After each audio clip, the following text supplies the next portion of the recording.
Hit subscribe button and don't forget to press the bell icon for the regular updates. Hello दोस्तों, मेरा नाम है CA Jasmeet Singh Arora और मैं आज आप लोग के लिए 6 टिप्स लेकर आया हूं to crack CA final exam. 23 Jan को रिजल्ट आया है सीए फाइनल का। जो लोग क्वालिफाई कर गए हैं और चार्टर्ड अकाउंटेंट बन गए हैं या जिनका एक ग्रुप निकल गया है, एक ग्रुप रहता है, उनको many many congratulations for their success. और जिनका ग्रुप नहीं निकल पाया है किन्हीं कारणों की वजह से, उनको मैं बताता हूं कि आप मई 2019 में क्वालिफाई कर लेंगे अगर आप इस वीडियो को पूरा देखते हैं और इस टिप्स को अपने लाइफ में इनकॉर्पोरेट करते हैं। तो इन 6 टिप्स को मैंने अपने स्टूडेंट लाइफ में फॉलो किया एंड बिलीव मी, मुझे इनका बहुत पॉजिटिव रिस्पॉन्स मिला। मैंने अपना सीए फाइनल एग्जाम एक बार में निकाल लिया एंड मैंने 60% प्लस मार्क्स स्कोर किए। मेरे पास 5 एग्जाम्शंस हैं 8 सब्जेक्ट्स में से। आइए पहले मेरी मार्कशीट देखते हैं और फिर मैं आपको इन टिप्स के बारे में बताऊंगा। ये मेरा ग्रुप 1 का रिजल्ट है जो मैंने नवंबर 2011 में अपीयर किया था। मेरे एफआर में 69 मार्क्स आए हैं, एसएफएम में 77 मार्क्स आए हैं, ऑडिटिंग में 45, लॉ में 48, टोटल लिस्ट 239, अप्रॉक्स 60%। फिर अगला अटेम्प्ट मैंने मई 2012 में दिया। कॉस्ट अकाउंटिंग में मेरे 56 हैं, इसका में मेरे 67, डायरेक्ट टैक्स में 63, इनडायरेक्ट टैक्स में 62, total is 248, 60% plus marks. Total अगर आप देखें तो मेरे पास 5 एग्जाम्शंस हैं 8 सब्जेक्ट्स में। कैसे मैंने ये 5 एग्जाम्शन स्कोर करी, कैसे मैंने एक बार में अपना सीए एग्जाम क्वालिफाई किया, आइए चेक करते हैं इसको।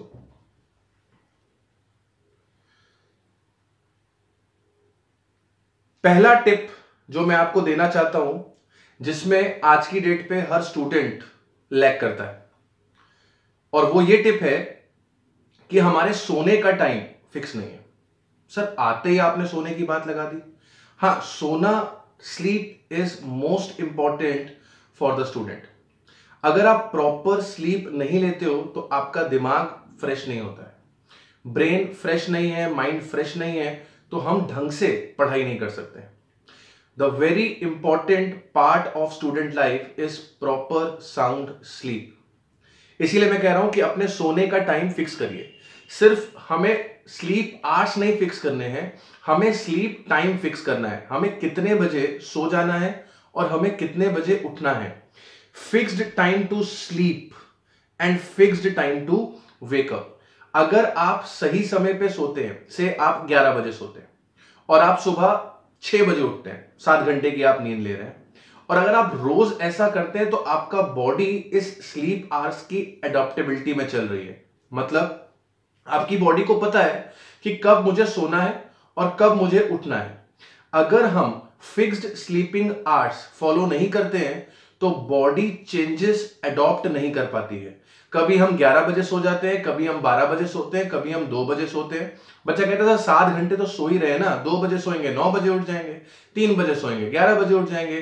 तो इससे आप क्या कर रहे हो, अपने बॉडी को कंफ्यूज कर रहे हो कि उसे कब सोना है और कब जागना है। जब बॉडी आपकी कंफ्यूज रहेगी, माइंड आपका कंफ्यूज रहेगा, तो आपका माइंड हेल्दी एक्ट नहीं करेगा। इसलिए मेरा पहला टिप है आपके लिए कि अपने सोने का टाइम फिक्स करिए और उठने का टाइम फिक्स करिए। Fresh mind is equals to healthy mind and healthy mind is equals to efficient mind. Efficient mind grasp concepts easily and retention power increases. आपकी ग्रैस्पिंग पावर इंक्रीज हो जाएगी, आपकी efficiency बढ़ जाएगी, कम समय में आप ज्यादा आउटपुट जनरेट कर पाएंगे अगर आप टाइम से सोते हैं और टाइम से उठते हैं। अगर आप मुझसे पूछेंगे प्रॉपर नींद कितनी लेनी चाहिए, तो प्रॉपर नींद है 6 to 8 आवर्स। अब आप अपने बॉडी को खुद जज करो कि आपकी बॉडी 6 घंटे सो के फ्रेश होती है कि 8 घंटे सो के फ्रेश होती है। अगर आप 6 से कम सो रहे हो तो भी प्रॉब्लम है, और अगर आप 8 से ज्यादा सो रहे हो तो भी प्रॉब्लम है। बॉडी को कम से कम 6 से 8 घंटे चाहिए फ्रेश होने के लिए।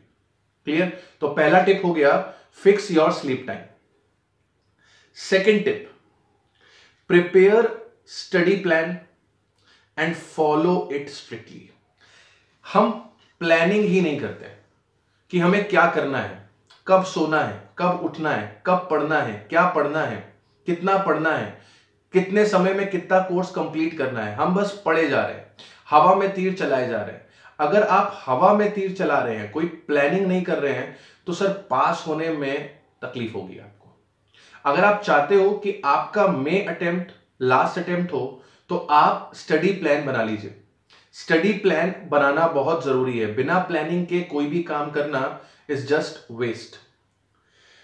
अगर आप एक ग्रुप दे रहे हो तो आपका प्लान 10 से 12 घंटे का होना चाहिए, और अगर आप दोनों ग्रुप दे रहे हो तो आपका स्टडी प्लान 15 to 16 आवर्स का होना चाहिए। ये मैं बता रहा हूं अगर आप मई 2019 में अपीयर होने वाले हैं। 23 जन को रिजल्ट आ गया है। अब हमारे पास बहुत कम समय बचा है और हमें हमारे सारे सब्जेक्ट्स को अच्छे से रिवाइज करना है, और एक बार रिवाइज नहीं करना है, मल्टीपल टाइम्स रिवाइज करना है। तो इसके लिए हमारा जो स्टडी आवर्स होने चाहिए वो सॉलिड होने चाहिए। इसलिए जो एक ग्रुप देने वाले हैं उनके लिए मेरा सजेशन है कि आप 10 से 12 घंटे का स्टडी प्लान बनाइए, और अगर आप दोनों ग्रुप देने वाले हैं तो आपका स्टडी प्लान 15 से 16 घंटे का होना चाहिए। अब आप 2-2 घंटे के स्लॉट्स बनाएंगे। पहला स्लॉट 2 घंटे का, फिर आप 10 से 15 मिनट का ब्रेक सेट करिए। फिर अगला स्लॉट 2 घंटे का, फिर आप 10-15 मिनट का ब्रेक सेट करिए। फिर अगला स्लॉट 2 घंटे का, 6 घंटे पढ़ाई कर ली अब आपने। अब आपके बॉडी को रिलैक्सेशन चाहिए, छोटा सा नैप लीजिए, अपना लंच कीजिए। 1 घंटे का ब्रेक काफी है आपके लिए।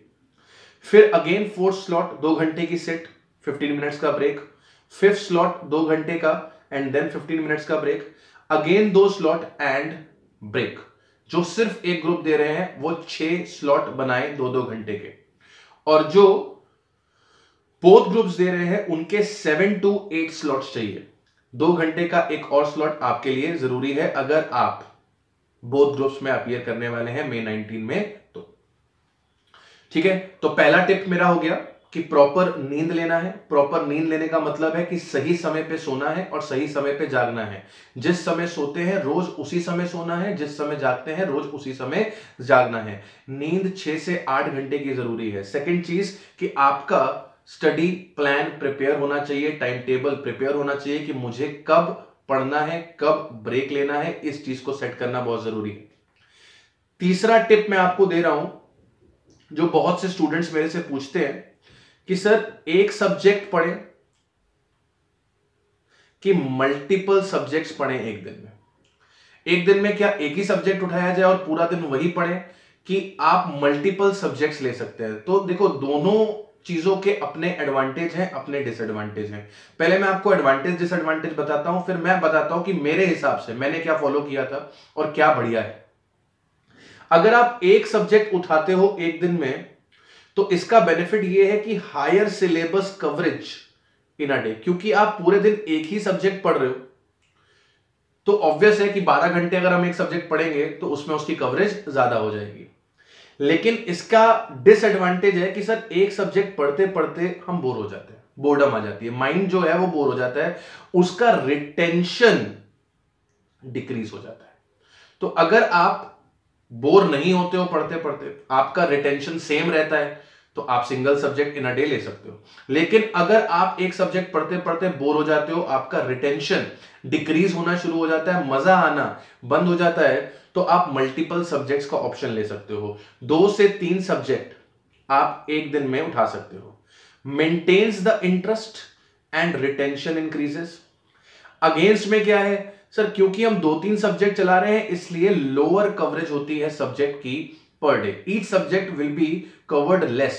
ऑब्वियस है कि आप 2 से 3 सब्जेक्ट कवर कर रहे हो तो हर सब्जेक्ट थोड़ा थोड़ा कवर हो रहा है, लेकिन अगर आप एक ही सब्जेक्ट लेते हो तो उसमें आपको कवरेज ज्यादा मिलती है। मैं अपने टाइम पे चारों पेपर को रोज पढ़ता था। मैंने अपनी सेटिंग 3-3 घंटे की बनाई थी।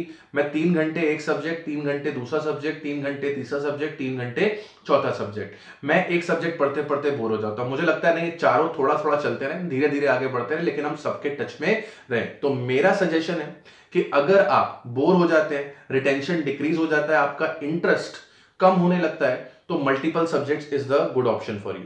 Go with the multiple subjects अगर आप ऐसा कर सकते हो तो. चौथा टिप जो कि मोस्ट इंपॉर्टेंट टिप है, divide your subject in A B C category. देखिए पूरे सब्जेक्ट में जितने चैप्टर्स हैं, से 12 चैप्टर है एक सब्जेक्ट में, तो 12 के 12 चैप्टर इंपॉर्टेंट नहीं है, ठीक है ना. तो आपको क्या करना है, इन 12 चैप्टर्स को ए बी सी कैटेगरी में डालना है. 50% of the syllabus A category में जाएगा, 30% of the syllabus B category में जाएगा और 20% of the syllabus C category में जाएगा. कैटेगरीज बना क्यों रहे हैं, ताकि रिवीजन डिसाइड कर सके कौन से टॉपिक्स का ज्यादा रिवीजन करना है, किन का कम रिवीजन करके काम चल सकता है. जो अगर आप सिंगल ग्रुप दे रहे हो मई 19 में, तो ए कैटेगरी का रिवीजन 3 से 4 बार करना है अपने को, बी कैटेगरी का 2 से 3 बार करना है और सी कैटेगरी का 1 से 2 बार रिवीजन हमें करना है. और अगर आप बोथ ग्रुप्स के लिए जा रहे हो तो ए कैटेगरी का रिवीजन 2 से 3 बारी, बी कैटेगरी का रिवीजन 2 बारी और सी कैटेगरी का रिवीजन 1 बारी तो हमें करना ही है. क्लियर हो रही है बात. 4 टिप्स हो गई. पहली टिप क्या थी, पहली टिप थी सर प्रॉपर नींद लेनी है, सोने का समय उठने का समय हमें फिक्स करना है ताकि हमारा बॉडी उस चीज को एक्सेप्ट कर सके, उस चीज में अडॉप्ट हो चुके और हमें प्रॉब्लम क्रिएट ना हो. दूसरा आपसे कहा था कि स्टडी प्लान आप अपना प्रॉपर फिक्स कर लीजिए. आपके पास टाइम टेबल होना चाहिए कि मैं कब से कब तक पढ़ूंगा, कब मैं ब्रेक लूंगा. तीसरा ये डिसाइड कर लीजिए कि आपको सिंगल सब्जेक्ट एक दिन में उठाना है कि मल्टीपल सब्जेक्ट्स एक दिन में उठाने हैं. ये आप अपने कंफर्ट जोन में उठा सकते हैं. इसके बाद हमने बनाया कि smart work over the hard work. Smart work कहता है कि सर आप अपने चैप्टर्स को एबीसी कैटेगरी में डिवाइड कर दीजिए. ए कैटेगरी में 50% सिलेबस, बी कैटेगरी में 30% सिलेबस और सी कैटेगरी में 20% ऑफ द सिलेबस. हमें सिलेबस पूरा पढ़ना है, छोड़ना हमें एक भी चैप्टर नहीं है. अगर सब्जेक्ट में 12 चैप्टर है तो 12 के 12 करने हैं. आपको नहीं आइडिया है कि आईसीएआई आपका जो चैप्टर छूटा है उसी से 50 नंबर का पेपर बना दे. आप जिसको लीस्ट इंपॉर्टेंट समझ रहे हो वो एग्जाम के लिए मोस्ट इंपॉर्टेंट हो जाए, तो हम ऐसा रिस्क नहीं ले सकते. हमें पढ़ के सब जाना है, लेकिन जो हमारी अंडरस्टैंडिंग से लीस्ट है उसका रिवीजन हम कम बार करेंगे और हमारी अंडरस्टैंडिंग से जो इंपॉर्टेंट है उसका रिवीजन हम ज्यादा बार करेंगे. 5वां टिप जो है, सर सब कुछ तो हो गया लेकिन टारगेट सेट नहीं किया. आपको टारगेट सेट करना है, आपको each and everything write down करनी है. अभी जनवरी के 7-8 दिन बाकी हैं, तो मैं मान रहा हूं कि ये वार्म अप में निकल जाएंगे. हमारी मेन पढ़ाई जो शुरू होगी वो 1 फेब 2019 से शुरू होगी. तो 1 फेब से 30 अप्रैल तक हमारे पास लमसम 89 डेज है. हर सब्जेक्ट के लिए देखें, अगर आप सिंगल ग्रुप दे रहे हो तो 22 दिन है और आप अगर बोथ ग्रुप दे रहे हो तो आपके पास 11 दिन है. टोटल 1 फेब से 30 अप्रैल 89 डेज है. अगर आप सिंगल ग्रुप दे रहे हो तो you will be having 22 days for each subject and if you are appearing for both group you will be having 11 days for each subject. Arts के टर्म्स में बात करें तो आपके पास एक सब्जेक्ट के लिए 220 घंटे हैं अगर आप सिंगल ग्रुप दे रहे हैं और 110 घंटे हैं अगर आप बोथ ग्रुप्स दे रहे हैं. ये मैंने काउंट किया है. अगर आप 10 घंटे का टेबल बनाते हैं, अगर आप 12 का बनाएंगे तो आपका टाइम प्रोपोर्शनेटली इंक्रीज हो जाएगा. Make weekly targets for each subject कि आपको एक हफ्ते में कितना टारगेट कंप्लीट करना है. ये किस बेसिस पे डिसाइड करेंगे, ये हमने जो ये एबीसी एनालिसिस किया है इसके बेसिस पे डिसाइड करेंगे. And complete them at any cost. किसी भी हाल में आपको अपने टारगेट अचीव करने हैं, किसी भी हाल में. Self discipline is the best discipline. ठीक है ना. आपने अगर अपने आप को डिसिप्लिन में ले आया तो आपकी सक्सेस कहीं नहीं जाने वाली है, वो आपके पास आके रहेगी, कंफर्म है. आप खुद से झूठ मत बोलो, अपने प्रति ईमानदार रहो. अगर आप सेल्फ के प्रति ईमानदार हो तो सक्सेस आपकी है, 100% आपकी है. कोई आपसे सक्सेस छीन नहीं सकता है. एंड सबसे मोस्ट इंपॉर्टेंट मैं सब बच्चों से बोलता हूं, फिक्स योर लास्ट अटेम्प्ट. खुद को बताओ भाई तुम किस दिन सीए बन जाओगे.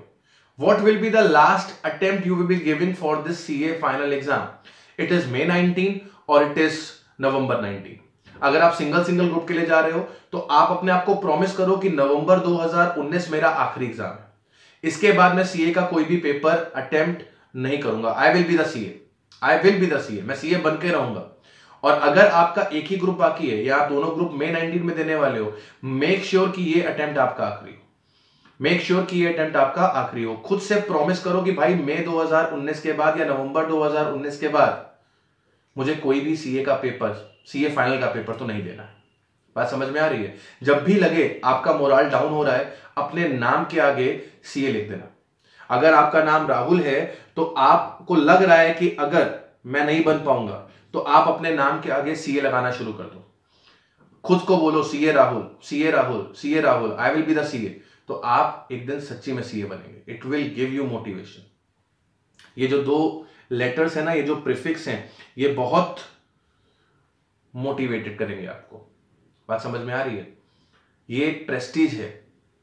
आपका नाम आपके माँ बाप ने दिया है, लेकिन ये जो प्रीफिक्स होगा सीए, ये आप खुद कमाओगे जब अपने नाम के आगे लगाओगे। समझ लो बात को? बहुत बड़ी इंपॉर्टेंस है इस वर्ड्स की। 6th and the final tip, don't think about the past और फ्यूचर रिजल्ट। अपने पास्ट रिजल्ट और फ्यूचर रिजल्ट के बारे में मत सोचो। आपने नवंबर 18 दिया है और नहीं निकला है, कोई बात नहीं, मई 19 निकलेगा। अब मई 19 का रिजल्ट क्या आएगा उसके बारे में मत सोचो। पॉजिटिव आएगा, नेगेटिव आएगा, वो बात की बात है। हमारा काम क्या है? हमारा काम है आज मेहनत करना। आज अगर हम 100% अपना दे देंगे, कुछ भी नहीं छोड़ेंगे, जितनी मेहनत कर सकते हैं उतनी मेहनत अगर कर डालेंगे, तो मई 2019 में हम सीए बन के रहेंगे। Give your 100% to preparation, study with full dedication, result will be surely positive. ठीक है? एक बोनस टिप मैं आपको देना चाहूंगा। बोनस टिप ये है, हमारे पास 4 पेपर्स हैं हर ग्रुप में। 4 पेपर्स हैं ग्रुप 1 में और 4 पेपर्स हैं हमारे पास ग्रुप 2 में। आपको ग्रुप 1 में 2 पेपर्स और ग्रुप 2 में 2 पेपर्स ऐसे ढूंढने हैं जो आपके स्ट्रॉन्ग हैं, और कोशिश करनी है इनमें 60+ स्कोर करने में। अगर आप ऐसा करते हैं तो आपको अगर आप ऐसा करते हैं तो आपको एग्रीगेट बनाने में प्रॉब्लम नहीं आएगी। बहुत से बच्चों का एग्रीगेट से रुक जाता है, और उसका रीजन यही है कि हमने किसी पेपर में एक्सेल नहीं किया। तो हमें 2 पेपर में एक्सेल करना है। अगर हम 2 पेपर में 60+ लेकर आते हैं, तो भले बाकी पेपर्स में 40+ आ गए, 42 आ गया, 45 आ गया, तो आपको एग्रीगेट का प्रॉब्लम नहीं आएगा। बाकी 2 सब्जेक्ट्स को इतना पढ़ना है कि हम उसमें पास हो जाएं, और 2 पेपर अपने ऐसे होने चाहिए जिसमें हम एक्सेल कर लें। ठीक है? आपको अगर चाहिए कि रिवीजन कैसे करते हैं या रिवीजन प्लान कैसा होना चाहिए, रिवीजन स्ट्रेटजी क्या होनी चाहिए थ्योरी के लिए और प्रैक्टिकल्स के लिए, तो आप कमेंट बॉक्स पे